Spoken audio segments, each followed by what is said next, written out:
monsieur le député. Pour le groupe Rassemblement national, monsieur Odoul.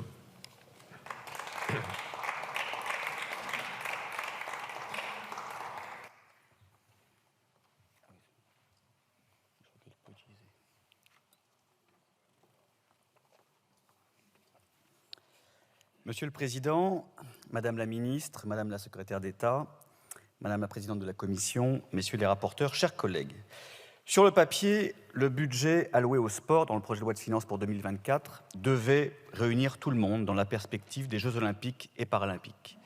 Ces Jeux seront, nous l'espérons, une vitrine pour le sport français avec la mise à l'honneur de nos athlètes et la promotion de nos valeurs sportives. Solidarité, inclusion, maison sport santé, vivre ensemble, égalité des chances, sport partout et pour tous.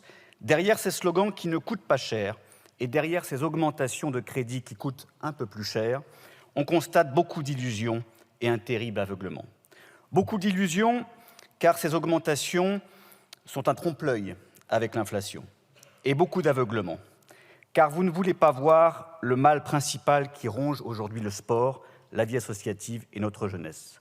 Le sport, comme tous les pans de notre société, est gangréné par l'idéologie islamiste et un communautarisme rampant. Rien, pas même une ligne dans ce budget, ne traite de la lutte contre l'entrisme islamiste qui est pourtant en train de pourrir de l'intérieur certaines fédérations sportives. La semaine dernière, le fonctionnaire du ministère des Sports, sociologue et ancien gendarme, M. Médéric Chapiteau, a publié son second ouvrage sur l'impuissance de l'État face à la montée du communautarisme intitulé « Quand l'islamisme pénètre le sport ». Alors que le sport est souvent présenté comme un vecteur d'intégration et d'inclusion, l'auteur met en lumière la face sombre de certains clubs, plus particulièrement dans le football et les sports de combat. Dans cette enquête choc, il est notamment question de recrutement réservé aux musulmans, comme dans un club de sport de combat du centre de la France, ou encore le cas du président d'un club de football du Grand Est qui dirigeait lui-même les prières d'un groupe de salafistes dans les vestiaires. Selon un autre acteur du football, les prières dans les vestiaires, c'est courant et c'est admis. Le sport féminin n'est pas épargné par l'entrisme islamiste, comme en témoigne le mouvement des hijabeuses qui militent chaque jour pour imposer leur étendard de soumission et de régression. Depuis plus de 20 ans, les encadrants, des parlementaires, des spécialistes et même le Conseil de l'Europe nous alertent et vous alarment sur l'enrôlement des jeunes par des extrémistes dans le cadre de pratiques sportives. Oui, et c'est à regretter, le sport est un terreau fertile pour l'islam politique. Madame la ministre, en commission, vous vous êtes dit choquée par mon intervention et vous m'avez accusé de caricaturer le sport. Pourtant, les faits sont là et je relate évidemment le réel que les professionnels du terrain connaissent bien. Madame la ministre, moi, ce qui me choque, c'est l'antisémitisme nauséabond du joueur de football de l'OGC Nice, Youssef Attal, aujourd'hui visé par une enquête pour apologie du terrorisme. Bon, Madame Amiot, ça ne va pas commencer. Vous avez une intervenante de votre groupe qui parle après, vous laissez l'intervenant, et ensuite votre intervenant exprimera votre pensée. Ça va, on ne va pas commencer comme ça. Vous continuez, Monsieur Odoul. C'est Monsieur Odoul qui s'exprime uniquement lui, après Monsieur Boyard s'exprimera dans le silence aussi. Continuez, Monsieur Odoul. Merci, Monsieur le Président.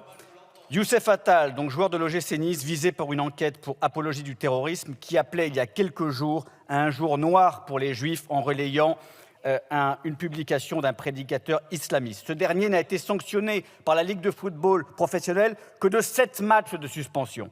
Ce qui me choque, Madame la Ministre, ce sont les déclarations honteuses et antisémites de l'athlète français et triple médaillé olympique Mayedine Mekissi, qui publiait sur ses réseaux sociaux le 31 octobre dernier « Adolf Hitler est un enfant de cœur à côté de Netanyahou », accompagné des hashtags abjects tels que Nazi-Israël, Gaza génocide, sioniste, israéli, néonaziste. Stop, on commence pas. Monsieur Corbière, vous venez pas comme ça pour hurler. Ce qui me choque, Madame la Ministre. Non, on n'a pas le droit d'hurler et de couvrir l'orateur. Monsieur Odoul, stop. Monsieur Corbière, non, vous n'avez pas le droit d'hurler et de couvrir l'orateur, sinon je vous rappelle à l'ordre. C'est Monsieur Odoul qui s'exprime. Non, vous n'avez pas le droit de couvrir l'orateur. Je vous rappelle à l'ordre, Monsieur Corbière. Ça suffit. Vous continuez, Monsieur Odoul. Merci, Monsieur le Président. Ce qui me choque et qui devrait choquer tous les républicains dans cette Assemblée, c'est l'arbitre de Pierrefitte en juin dernier qui a subi des violences, qui a dû être escorté par les forces de l'ordre parce qu'il avait simplement appliqué le règlement et refusé de faire jouer le match car des joueuses souhaitaient rester voilées. Ce qui me choque, Madame la Ministre, C'est la Ligue de football professionnel qui renonce au flocage arc-en-ciel sur les maillots de foot, symbole de la lutte contre l'homophobie et de la lutte contre les violences sur les homosexuels, pour ne pas froisser la sensibilité des intégristes religieux. Prosélytisme, communautarisme, radicalisation, séparatisme, tandis que les revendications politico-religieuses se multiplient, vous préférez regarder ailleurs au nom du pas de vague et du pas d'amalgame. Alors que vous nous alertons sur la montée du communautarisme islamiste, sur le séparatisme, sur les atteintes à la laïcité, sur les prières dans les vestiaires, vous nous proposez des médiateurs éthique et intégrité et des référents citoyenneté. Il s'agirait de se réveiller, Madame la Ministre. L'islamisme ne se combat pas avec des roses ou des déclarations d'intention.